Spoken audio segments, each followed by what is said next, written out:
be any different. Very briefly, if you can, my final question to you, and it's going to be quite short.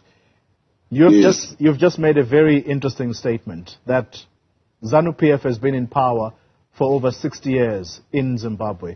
Not 60 years, 40-something years. Okay. Well, I was taking from your point, but from that statement, should we read, therefore, that you are in part financing your political campaign using state resources?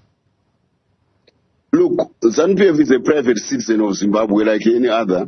And if we do engage in businesses, it's right and proper.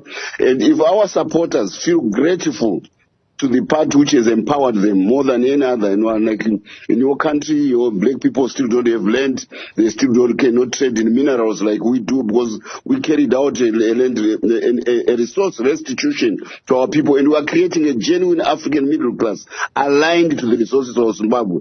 This is a revolution which Africa has never seen, and our economy is pumping. It's going to become the fastest growing economy on the African continent because of the alignment of the resources to the people. Don't get surprised if it's a rich party. Don't get surprised because, yes. I did ask you to be short, but I also cannot let you go scot-free making such statements as if Zimbabwe is so rich with its business people who may or may not be aligned to the governing party of the day. Hold on, let me finish my thought. If that was the case, why would you have over 6 million Zimbabweans scattered all over the world if your country was so rich? There are six. Maybe I don't know about the figure of 6 million. What I know is the white diaspora. 6 million Zimbabweans are all over the world. I never don't ascribe figures which I never mentioned. You are the one who is mentioning that.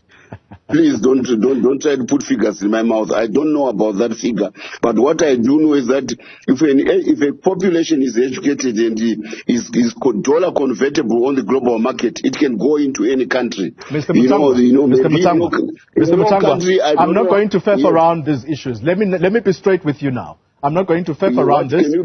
I'm not going to skirt around this issue anymore. Do you take responsibility for running Zimbabwe down the drain? We take responsibility for Zimbabwe to become the fastest growing economy on the African continent, with billionaires investing in our lithium, with new steel plants being How is it the fastest growing country in the world with inflation? You can't read figures yourself. That's your problem. Come to Zimbabwe and see what's happening on the ground. I don't speak from an audio, a person who's based in the studio who speaks like a propagandist. I've been responsible for the investment which I'm talking about. So I know what's happening. We are building the largest steel plant in Africa. We are building lithium plants. We are exporting lithium concentrates. We are revamping our railways. We are growing this economy. The World Bank has said so. The IMF is saying so. Only you and some boneheads who try to paint Zimbabwe in a certain manner are trying to make us look like we are basket case. We are not. Okay. All right. And definitely we are not. And we are not a province of South Africa. Thank you very much. Not a province of South Africa. Thank you very much for your time. Thank you very much for your time. Thank you very much for your time. Christopher Mutangwa, speaking for the governing party in Zimbabwe, ZANU-PF.